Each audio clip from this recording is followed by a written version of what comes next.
Hello बच्चों, Raghuvanshi NEET UG के capsule courses में आपका फिर से स्वागत है। बेटा हम लोग पढ़ रहे थे डायपोल मोमेंट के बारे में और आपको हम कुछ बताए थे कि डायपोल मोमेंट यदि मान लीजिए किसी भी मॉलिक्यूल को आपको निकालना हो तो आप डायपोल मोमेंट कैसे निकालोगे। अब उसी के आगे हम लोग फिर कंटिन्यू कर रहे हैं और एक एग्जाम्पल हम और लेते हैं डायपोल मोमेंट का कि जैसे लिखा हुआ है, मान लीजिए लिखा हुआ है PCl3Br2। ये आपसे पूछ लिया गया कि बताइए ये पोलर है कि नॉन पोलर मॉलिक्यूल है ना। तो आप क्या बनाओगे, जैसे कि पिछले आपको वीडियो में हमने बताया कि PCl5 आपका नॉन पोलर होता था, है ना। तो ऐसे आपका ये पोलर है कि नॉन पोलर है, इस बारे में हम लोग फिर से देखते हैं। तो सबसे पहले आप इसका स्ट्रक्चर देखिए। यदि आप चाहोगे ना तो आप इसको ऐसे भी बना सकते हो, एक Cl यहाँ लगा है, एक Cl यहाँ लगा है, उसके बाद दूसरा मॉलिक्यूल हमारा यहाँ पर लगा हुआ है, एक Br आप इधर लगा दो, एक Br आप इधर लगा दो, है ना। अब आपने पढ़ रखा है कि जो डायपोल की डायरेक्शन होती है वो ऑलवेज पॉजिटिव टू निगेटिव होगी, मतलब ये इस डायरेक्शन में होगा, ये वाला मॉलिक्यूल इस डायरेक्शन में होगा। यहाँ पर देखिए ऐसे होगा, ये वाला आपका ऐसे होगा, है ना, ये वाला इस डायरेक्शन में होगा। तो अब आप कह सकते हो ना कि जो ये वाला वेक्टर है ना, वो इसको इसके नेट को कैंसिल कर देगा क्योंकि चार्ज सेम है, और ये वाला जो वेक्टर होगा इसको कैंसिल कर देगा, मतलब न्यू की जो वैल्यू होगी वो जीरो आ जाएगी। और जब जीरो आ जाएगी तो आप कहोगे कि मॉलिक्यूल हमारे पास जो है वो नॉन पोलर है, यही आप बोलोगे। लेकिन बेटा इस केस में ऐसा नहीं होता, है ना। इसमें एक छोटा सा आपको कॉन्सेप्ट हम दे रहे हैं, उसको आप ध्यान से सुनिए कि जैसे लिखा हुआ है ना PCl3Br2, तो आपको हम बताए थे कि ये जो स्ट्रक्चर होता है इस तरह से, इसे हम लोग क्या कहते हैं, ट्राइगोनल बाई पिरामिडल शेप बोला जाता है। जो ये स्ट्रक्चर होगा बेटा इसे कहते हैं हम लोग ट्राइगोनल बाई पिरामिडल शेप का स्ट्रक्चर। इसमें हमने आपको बताया था कि ये जो बॉन्ड होगा, चाहे वो इधर वाला बॉन्ड हो या इधर वाला बॉन्ड हो या ये हो, इसे हम लोग कहते हैं इक्विटोरियल बॉन्ड या इक्विटोरियल पोजीशन बोला जाता है ना। आप ध्यान दीजिएगा। और इसे आप क्या बोलते हो, इसको आप बोलते हो, ये दोनों आपके एक्सियल पोजीशन है, एक्सियल पोजीशन है या एक्सियल बॉन्ड है, ये हम लोग कहेंगे। अब बात इसमें ये आई ना कि कॉन्सेप्ट जो आपका इसमें है वो ये कहता है कि जो मोर इलेक्ट्रोनेगेटिव ग्रुप होता है वो लेस इलेक्ट्रोनेगेटिव पोजीशन से जुड़ता है। तो यहाँ पर जो इक्विटोरियल पोजीशन है ना, ये लेस इलेक्ट्रोनेगेटिव पोजीशन होगी, है ना। यहाँ पर इसकी जो इलेक्ट्रोनेगेटिविटी होगी ये मोर होगी, ये आपका क्या है, मोर इलेक्ट्रोनेगेटिव पोजीशन होगा, है ना। और जो ये वाला बॉन्ड है या एक्सियल जो पोजीशन है ये लेस इलेक्ट्रोनेगेटिव होगी, ये लेस इलेक्ट्रोनेगेटिव पोजीशन होगी, है ना। तो जो मोर इलेक्ट्रोनेगेटिव ग्रुप है वो लेस इलेक्ट्रोनेगेटिव पोजीशन से बॉन्ड बनाता है। तो अब इसमें जब आप देखिए जो हमारे पास Cl3 है इसकी इलेक्ट्रोनेगेटिविटी ज़्यादा है, जब Cl3 की इलेक्ट्रोनेगेटिविटी ज़्यादा है तो ये लेस इलेक्ट्रोनेगेटिव पोजीशन से बॉन्ड बनाएगा। तो यहाँ पर जो आपका होगा ब्रोमीन ना आकर क्लोराइड का एटम आ जाएगा, यहाँ पर भी वही चीज़ें होंगी। अब एक हमारे पास क्लोरीन तो कहीं ना कहीं रहेगा ही, ये आपका मोर इलेक्ट्रोनेगेटिव पोजीशन है तो यहाँ पर ब्रोमीन आ जाएगा, ये आपका मोर इलेक्ट्रोनेगेटिव पोजीशन है तो यहाँ पर ब्रोमीन आ जाएगा, एक क्लोरीन आपका यहाँ है।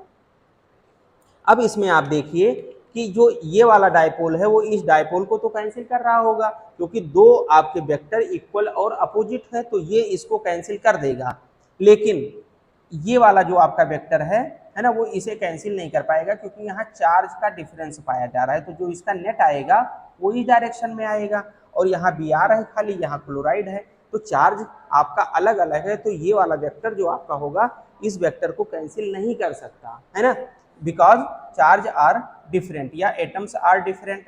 तो ये नॉट इक्वल टू जीरो हो जाएगा और ये मॉलिक्यूल जो आपका नॉन पोलर था ये पोलर हो जाएगा।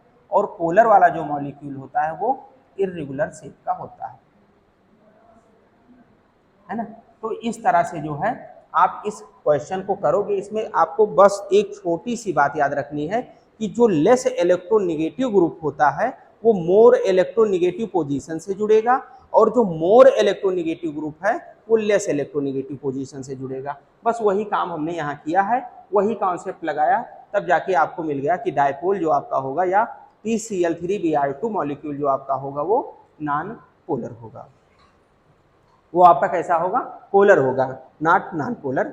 उसके बाद हमारा अगला जो है क्वेश्चन है कि जैसे मान लीजिए एक क्वेश्चन हम और लेते हैं।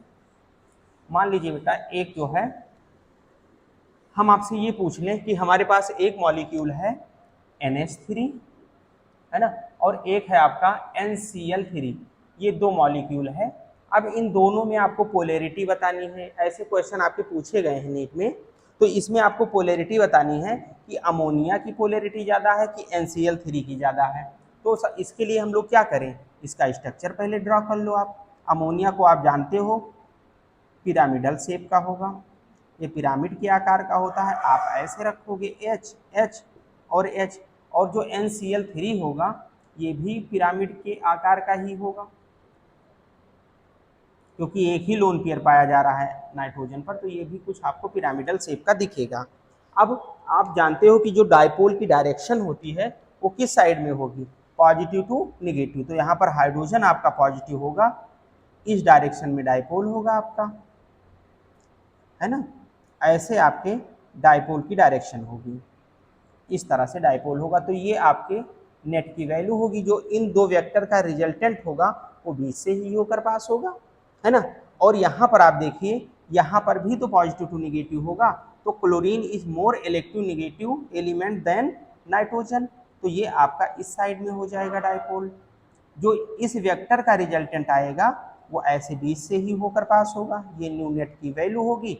यहाँ पर लोन पेयर इलेक्ट्रॉन है जो कि निगेटिव है, तो ये इस तरफ खींच रहा होगा, है ना। तो जो ये वाला वेक्टर है वो इसको कैंसिल तो नहीं कर पाएगा, लेकिन इसका जो डायपोल का वैल्यू होगी वो थोड़ा बहुत कम कर देगा।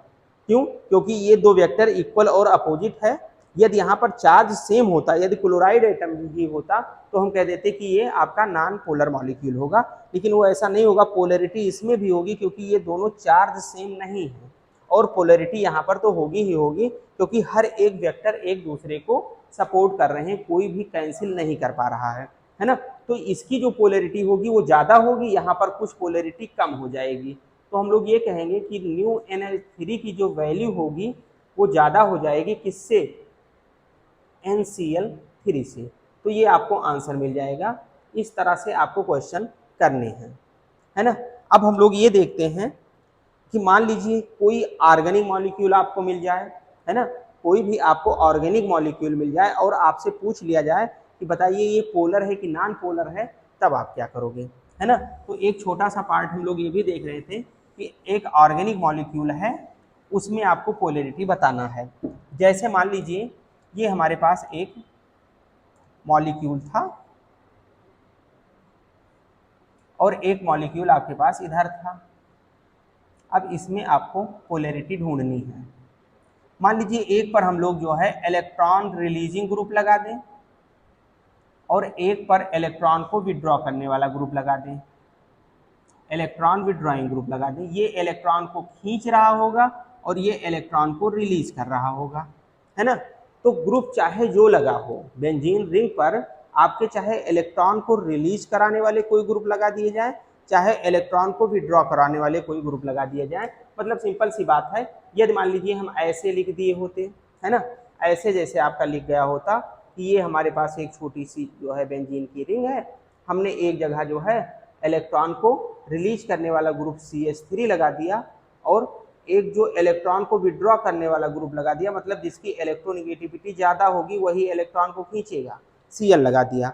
तो चाहे इलेक्ट्रॉन रिलीजिंग ग्रुप लगा हो या इलेक्ट्रॉन को विड्रॉ करने वाला ग्रुप लगा हो, जो न्यू की वैल्यू आती है ना, वो हमेशा नॉट इक्वल टू 0 आएगी। ये आप बिल्कुल याद कर लीजिएगा कि ग्रुप चाहे जो भी आपका लगा हो, है ना, इसमें जो है आपके न्यू की जो वैल्यू आएगी वो नॉट इक्वल टू 0 आएगी। मतलब ये जो मॉलिक्यूल होगा ये पोलर होगा। क्लियर? ये आपका पोलर मॉलिक्यूल होगा। ग्रुप वो कुछ भी लगा दें, यदि खाली बेंजीन रिंग रही होती तो हम कहते थे नॉन पोलर, क्योंकि आपका जो बेंजीन होता है वो नॉन पोलर होता है। लेकिन यदि उस पर आप कोई भी ग्रुप लगा दे रहे हो, चाहे वो इलेक्ट्रॉन को विड्रॉ करने वाला हो या इलेक्ट्रॉन को रिलीज करने वाला हो, तो उसमें जो न्यू की वैल्यू होती है वो नॉट इक्वल टू 0 ही आएगी, है ना। अब इसमें दो केस बन जाते हैं। यदि मान लीजिए पहले केस में हम कहें, फर्स्ट केस हम इसका बना लें, मान लीजिए दोनों ग्रुप आपके इलेक्ट्रॉन को विड्रॉ करने वाले हैं या इलेक्ट्रॉन को रिलीज करने वाले हैं, तो आप क्या करोगे, है ना। तो एक केस लिख दीजिए, if both group are electron releasing या इलेक्ट्रॉन विड्रॉइंग, या इलेक्ट्रॉन को रिलीज करने वाले दोनों ग्रुप हों या इलेक्ट्रॉन को विड्रॉ करने वाले दोनों ग्रुप लगे हों, तब आप क्या करोगे। अब इसमें हम लोग दो ग्रुप यूज कर लें। जैसे मान लीजिए, इसको नोट कर लीजिए आप एक बार, फिर हम लोग देखते हैं।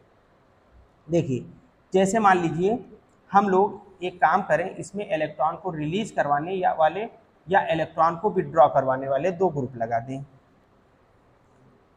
जैसे एक हमने क्या किया, एक CH3 यहाँ ले लिया, एक CH3 यहाँ ले लिया, एक CH3 आपने यहाँ ले लिया, एक CH3 आपने यहाँ ले लिया, और एक रिंग हम और बना दे रहे हैं। उसमें क्या होगा, एक CH3 हमने यहाँ पर ले लिया, एक CH3 ये हो गया आपका, और एक CH3 आपका ये हो गया, है ना। तीन है हमारे पास, एक आर्थो है, एक मेटा है, एक पैरा है।